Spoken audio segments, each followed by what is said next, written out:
وكده يا حبايبي خلصنا الصواني. ده الجلاش وده المكرونه عملتها معاكم. ده قالب صغير وده قالب كبير، وهنا دي كفته بانيه مع شيبسي.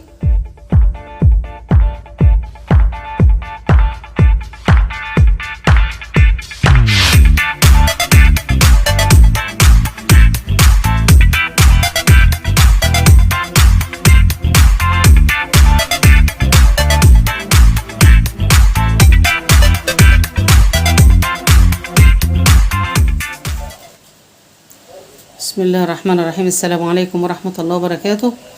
ازيكم يا احسن متابعين في الدنيا، كل سنة وانتم طيبين. هنا معايا كيلو لبن واللهم صل على النبي. عندي نص لتر كده شوربة. اما يغلي اللبن هحطه. انا ما بحمرش دقيق، مدوبة الدقيق في حبة شوربة، وهحطهم بس ما اللبن يغلي. هنا معانا كيلو ونص عصاج لحمة مفرزاه قبل العيد، وده فلفل فريش ملون، وهنا بصل. هنا بصل اهو فرماه بس هو لونه احمر شويه، عشان هقلب دلوقتي ده وهو اللحمه دي مستويه افضيها واحط عليها الفلفل وبصل فريش تاني. هعمل مكرونه بالبشاميل وهعمل قالب جلاش. هيغلي اللبن هحط عليه ده، وبعد كده هسلق المكرونه وهقلبها على بعضها وهوريها لكم. فاصل ونواصل.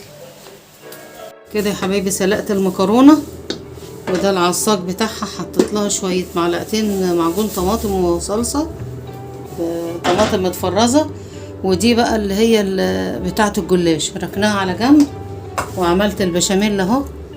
وهنا خدت معلقتين كبشتين بشاميل مع معلقه صوص بتاع العصاج بتاع اللحمه وقلبته. وهنا القلبين دهنهم زيت على سمنه. هعبيهم بقى وهوريهم لكم. فاصل ونواصل. كده يا حبايبي حطيت راق وحطيت العصاج اللحمه، ولسه بقى هحط الراق التاني وهحط البشاميل. معلش عشان بصور بايد واحده. كل سنه وانتم طيبين. كده يا حبايبي عملنا قلبين المكرونه. هسيبهم بقى يبردوا عشان دي لغدا ان شاء الله. كل سنه وانتم طيبين. ولسه هعمل الجلاش. كده يا حبايبي فرمه بصلايه على فصين توم على قرنين فلفل على طماطمايه على ليمون على خل. وادي الفراخ اهي غسلتها غسلا مبرحا. دي جوز فراخ. وقطعت الصدر زي ما انتم شايفين كده عشان انزل كده ما بين اللحم وبعضه يخش في الانسجه. وهنا بين الفراخ الورك كده والجلد لازم برضو يبقى فيه بصل. وهنا شرحه في حتة مفتوحة اهي لازم احشيها.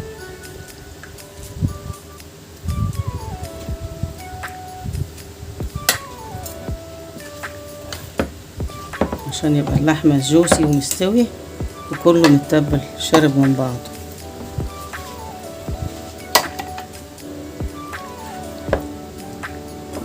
الورك برضو شقاه كده.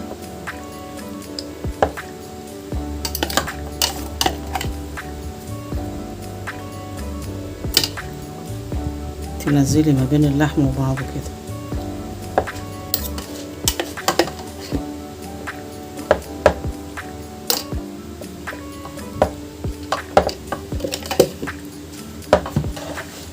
اهو يا حبايبي.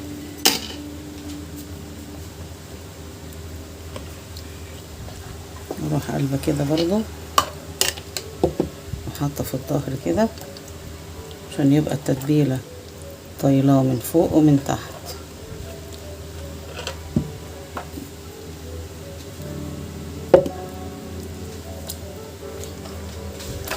حطي ليمون وحطي خل هيديهولك طعم جميل جدا.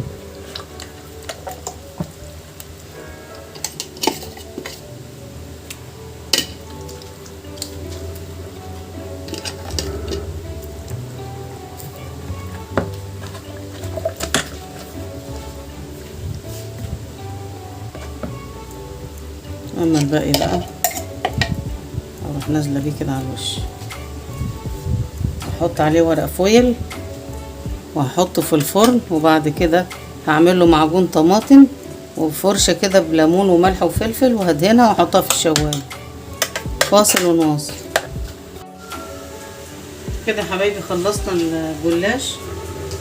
حطيت عليه مج لبن بالبضايه بفلفل اسود، ورشيت بقى شويه حبه البركه. ربنا يطرح في ايدينا البركه وايديكم يا رب، كل سنه وانتم طيبين. وكده يا حبايبي خلصنا الصواني.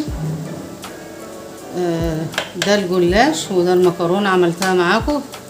ده قالب صغير وده قالب كبير، وهنا دي كفته بانيه مع شيبسي، وهنا زيتون وليمون بتاع السنه اللي فاتت، وده الجلاش بحبه البركه، ودي فراخ مشويه تبلتها وريتكم التتبيله بتاعتها.